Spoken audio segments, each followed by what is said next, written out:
Hello friends, good morning. तो आज ये हमारी नेक्स्ट क्लास है। इसमें अपन डिस्कस करेंगे अरेंजमेंट ऑफ कैपेसिटर। ठीक है, लास्ट क्लास में अपन ने कैपेसिटेंस के बारे में डिस्कस किया था, पूरा होल डिस्कस कर लिया था कि कैपेसिटेंस होता क्या है, कैपेसिटेंस के फॉर्मूलेस क्या होते हैं, कैपेसिटेंस किस किस वैल्यू मटेरियल मतलब किन कौन कौन सी चीज़ों पर डिपेंड करता है, करंट क्या होता है कैपेसिटेंस में, वोल्टेज क्या होता है, इनिशियल वैल्यू ऑफ वोल्टेज कहाँ से आती है हमारी, किस फॉर्म में मतलब एनर्जी को स्टोर करता है कैपेसिटर, पावर क्या होता है, एनर्जी क्या होती है, ये सब अपन ने डिस्कस कर लिया था। ठीक है, तो अब अपन आज जो क्लास है इसमें अपन डिस्कस करेंगे अरेंजमेंट ऑफ कैपेसिटर। ठीक है, कैपेसिटर का अरेंजमेंट मतलब series and parallel arrangement of capacitor. कि सीरीज अरेंजमेंट कैसा होगा और पैरेलल अरेंजमेंट कैसा होगा कैपेसिटर का। ठीक है, तो जब अपन दो कैपेसिटर को पैरेलल में जोड़ेंगे तो क्या होगा, सीरीज में जोड़ेंगे तो क्या होगा। अपन ने सेम ऐसे ही रेजिस्टेंस का पढ़ा था कि अगर दो रेजिस्टेंस को सीरीज में जोड़ेंगे तो इक्विवेलेंट रेजिस्टेंस क्या आएगा, इक्विवेलेंट इंडक्टेंस क्या आएगा। ऐसे ही अपन डिस्कस करेंगे कि दो कैपेसिटेंस को अगर पैरेलल में जोड़ेंगे तो इक्विवेलेंट कैपेसिटेंस क्या आएगा, अगर दो कैपेसिटर को सीरीज में जोड़ेंगे तो इक्विवेलेंट कैपेसिटेंस क्या आएगा। ठीक है, तो फर्स्ट अपन डिस्कस करेंगे पैरेलल अरेंजमेंट ऑफ कैपेसिटर। ठीक है, parallel arrangement of capacitor. Okay, अगर अपन दो कैपेसिटर को पैरेलल में जोड़ते हैं तो हमारा क्या होगा। ठीक है, पैरेलल अरेंजमेंट ऑफ कैपेसिटर। तो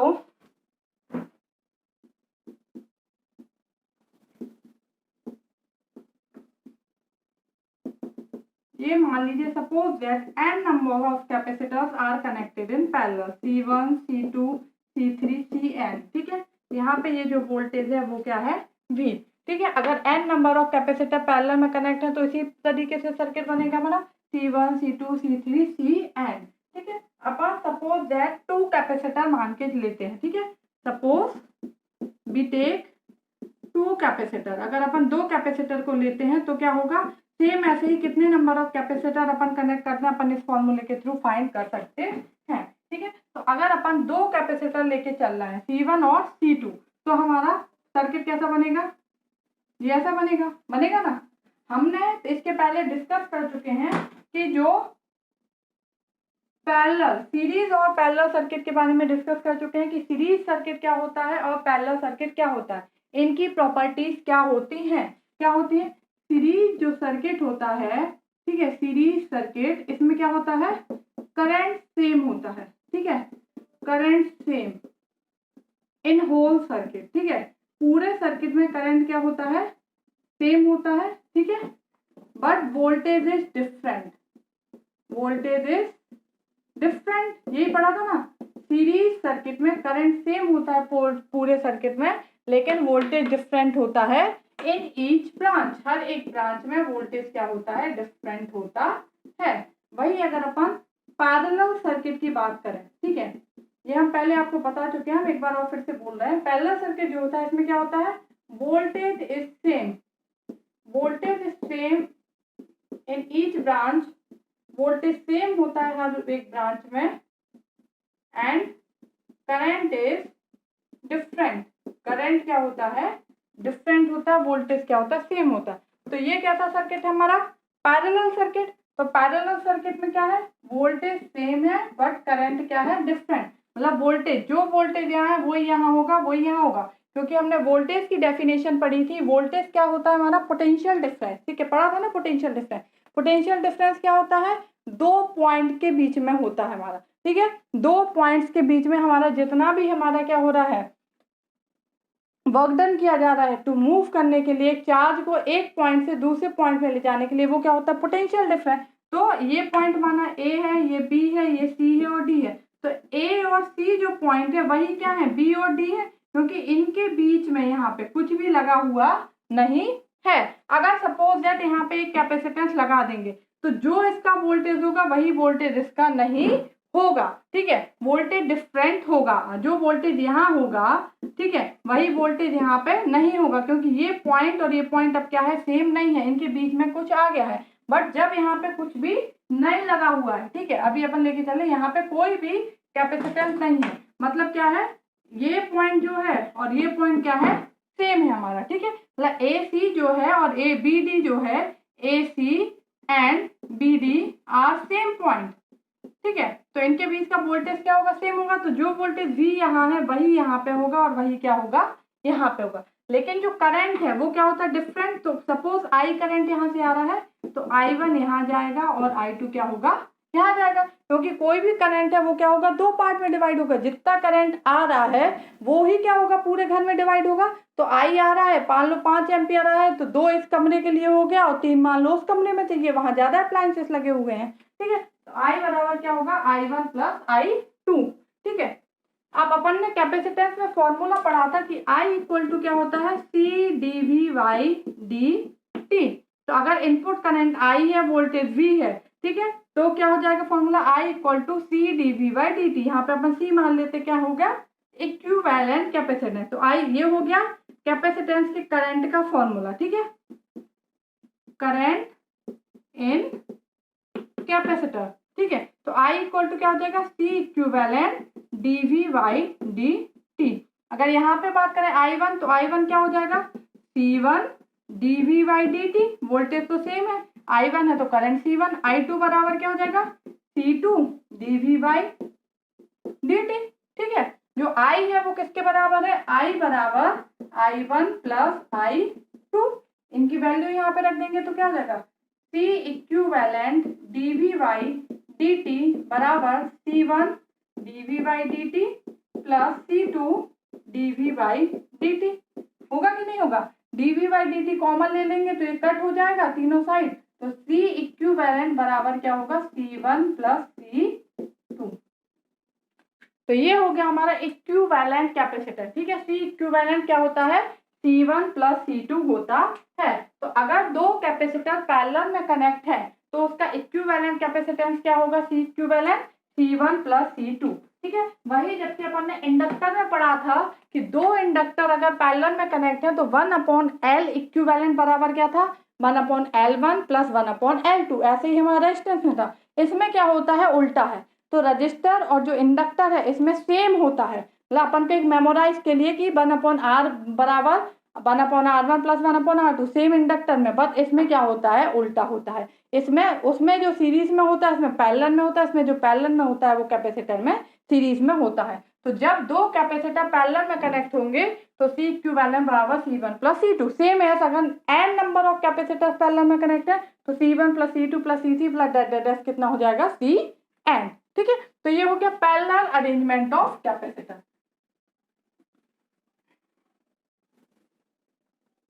ओके, अपन एक एग्जाम्पल ले लेते हैं, ठीक है। Suppose that these are two capacitors, 3 ले लेके चलते हैं, कनेक्टेड इन पैरेलल, ये मान लिया 2 फैरेड का है, 4 फैरेड है और 6 फैरेड है, ठीक है, 2 फैरेड 4 फैरेड 6 फैरेड। तो find C equivalent, equivalent capacitance क्या होगा, तो C इक्विवेलेंट बराबर क्या होगा, C1 plus C2 plus C3, C1 कितना है 2 प्लस 4 प्लस 6, ठीक है, कितना हो गया 6 प्लस 4 10 प्लस 2 12 फैरेड, ठीक है। तो इक्विवेलेंट कैपेसिटेंस क्या हो गया, 12 फैरेड। ओके, तो ये जो फॉर्मूला है वो आप अपनी कॉपी में नोट कर लीजिए, जो आपकी इंपॉर्टेंट वाली कॉपी है, ये आपको पूरा रिलेशन भी आना चाहिए कि क्या होता है। अब नेक्स्ट अपन डिस्कस करेंगे पैरेलल अरेंजमेंट ऑफ पैरेलल हो गया, नेक्स्ट डिस्कस करेंगे सीरीज अरेंजमेंट ऑफ कैपेसिटर। अगर दो कैपेसिटर को सीरीज में कनेक्ट करते हैं तो हमारा क्या होता है, ठीक है। नेक्स्ट अपन डिस्कस कर रहे हैं पैरेलल अरेंजमेंट हो गया, अब अपन डिस्कस कर रहे हैं series arrangement of capacitor, series arrangement of capacitor, ठीक है। तो अगर दो कैपेसिटर सीरीज में कनेक्ट हैं तो हमारा क्या होगा, ठीक है। ये सपोज दैट ऐसे n number of capacitor series में कनेक्ट है, C1 C2 Cn, ठीक है। अपन 2 लेके चल रहे हैं, ये C1 और C2, जो 2 के साथ होगा वही सबके साथ होगा। तो सीरीज में करंट क्या होता है, सेम होता है I, बट वोल्टेज जो होता है हर एक उस ब्रांच पे मतलब डिफरेंट होता है। तो ये V1 मान लिया, इसके अक्रॉस V2, और ये टोटल वोल्टेज जो है वो क्या हो जाएगा, V, ठीक है। होगा कि नहीं होगा, हो जाएगा। तो ये हो गया, जो V है टोटल वोल्टेज वो क्या होगा, V1 प्लस V2 के बराबर होगा, क्योंकि जितना सप्लाई हमारे घर में आ रहा है, ठीक है, मेन ट्रांसफार्मर से जितना सप्लाई आ रहा है वही क्या होगा, पूरे घर में डिवाइड होगा। तो मान लो 270 440 वोल्ट आ रहा है, तो वही क्या होगा, डिवाइड होगा हमारा पूरे घर में। तो V बराबर क्या है, V1 प्लस V2, ठीक है। अब कैपेसिटर में करंट क्या होता है, I बराबर C dV बाई dt, यही होता है कि नहीं होता है हमारा, ठीक है। I बराबर हो गया हमारा C dV बाई dt। तो I करंट तो हमारा सेम है, तो अगर अपन इसमें देखें तो I बराबर क्या होगा, C1 dV dV1 by dt, ठीक है। मतलब dV1 बाई dt बराबर क्या हो जाएगा, I बाय C1, ठीक है। I बराबर C2 dV2 बाई dt, तो dV2 बाई dt बराबर क्या हो जाएगा, I बाय C2। तो एक ये इक्वेशन हो गई और एक ये इक्वेशन हो गई, ठीक है। और एक इक्वेशन तो ये है ही हमारी, ठीक है। तो अगर अपन ये जो इक्वेशन है V बराबर V1 प्लस V2, इसमें क्या करना है, दोनों साइड डिफ्रेंशिएशन कर दें तो कोई फर्क पड़ेगा नहीं। अगर लेफ्ट हैंड साइड और राइट हैंड साइड दोनों साइड एक जैसी चीज करते हैं तो कोई भी इफेक्ट नहीं पड़ता है। तो अगर अपन दोनों साइड डिफ्रेंशिएट कर दें तो dV बाई dt बराबर क्या हो जाएगा, dV1 by dt plus dV2 by dt, ठीक है। अब इक्वेशन फर्स्ट और इक्वेशन 2 से उठा के वैल्यू यहाँ पे रख देंगे। dV1 बाई dt बराबर क्या है, I by C1, dV2 by D2 बराबर क्या है, I बाई C2, ठीक है। और dV बाई dt बराबर क्या है हमारा, I by C, I by C equivalent मान लेते हैं अपन, बराबर dV बाई dt, ठीक है। तो I बाई C इक्विवेलेंट बराबर I by C1 plus I by C2, I से I ये कट जाएगा तो 1/C इक्विवेलेंट बराबर 1/C1 प्लस 1/C2। तो अगर दो कैपेसिटर सीरीज में कनेक्ट है तो क्या होगा, 1/C इक्विवेलेंट बराबर C1 1/C1 प्लस 1/C2, मतलब C इक्विवेलेंट बराबर C1 C2/C1 प्लस C2। तो आप देख रहे हैं, आप देख सकते हैं, आप अगर कंपेयर करें रजिस्टर और इंडक्टर से, तो रजिस्टर और इंडक्टर में जो हमारा क्या हो रहा था, सीरीज में आ रहा था रिजल्ट, वो इसमें पैरेलल में आ रहा है, और उसमें जो पैरेलल में आ रहा था वो इसमें क्या हो रहा है, सीरीज में आ रहा है, ठीक है। तो ये हो गया सीरीज अरेंजमेंट ऑफ रजिस्टर।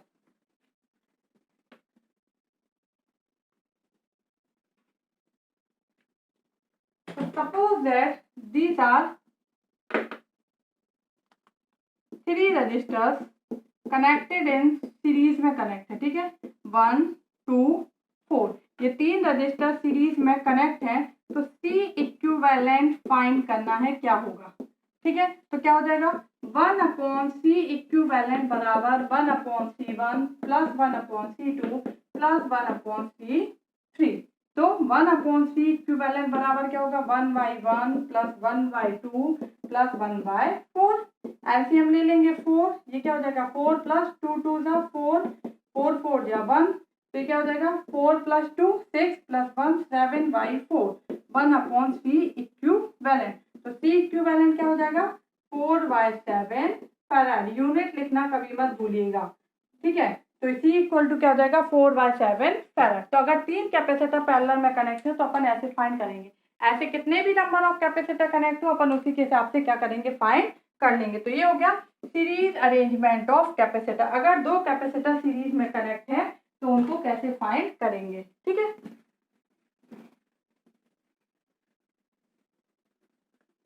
अब अगर अपन देखते हैं series parallel arrangement of capacitor, ठीक है, सीरीज एंड पैरेलल, अगर दोनों कनेक्ट है तो क्या होगा, ठीक है। सपोज दैट हम सीधा न्यूमेरिकल से समझ लेते हैं। मान लीजिए ये है हमारा, ये दो कैपेसिटर हैं, ये हमारे पैरेलल में कनेक्ट है। उसके बाद ये अपन ने क्या किया, सीरीज में कनेक्ट कर दिया। ठीक है, ये है 1 फैरेड का, ये 2 फैरेड का और ये 3 फैरेड का।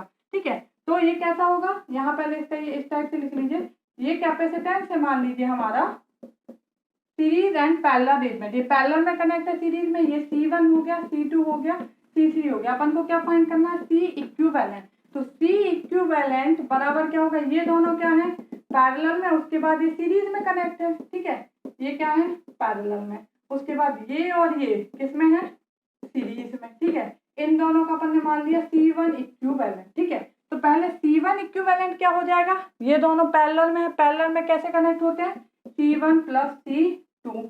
अब जो C1 इक्विवेलेंट है and C3 are in series, ये दोनों सीरीज में है। ठीक है, तो इसको मान लिया अपन ने क्या है हमारा C इक्विवेलेंट। तो C इक्विवेलेंट बराबर क्या हो जाएगा, C1 इक्विवेलेंट 1/C इक्विवेलेंट बराबर, एक सेकेंड,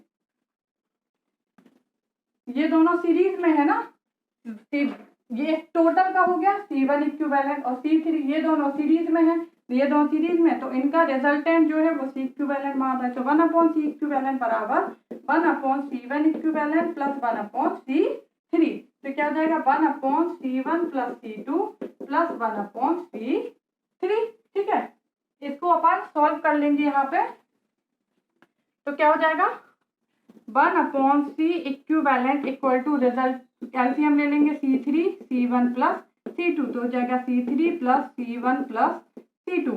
ठीक है, तो C इक्विवेलेंट बराबर क्या हो जाएगा C3 C1 plus C3 C2 upon C1 plus C2 plus C3, ये हो गया C इक्विवेलेंट। ठीक है, तो अगर सीरीज पैरेलल में कनेक्ट है तो आप उसको इस टाइप से सॉल्व कर सकते हैं। ओके,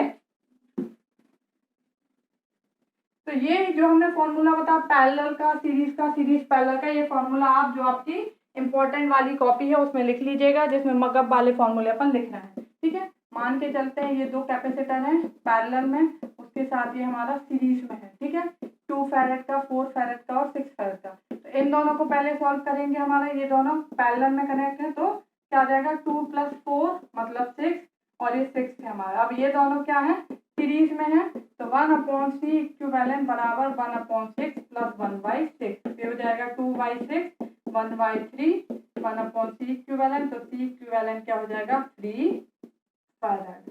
ठीक है, तो ये हो गया हमारा series parallel arrangement of capacitor. तो ये हमारा आज का डिस्कशन हो गया arrangements of capacitor, series arrangement, parallel arrangement, series parallel arrangement. ठीक है, तो आज की क्लास के लिए इतना ही, ये कैपेसिटेंस के टॉपिक के बारे में पूरा डिस्कशन हो गया है हमारा। ठीक है, थैंक यू। नेक्स्ट क्लास में अपन आगे का पढ़ेंगे।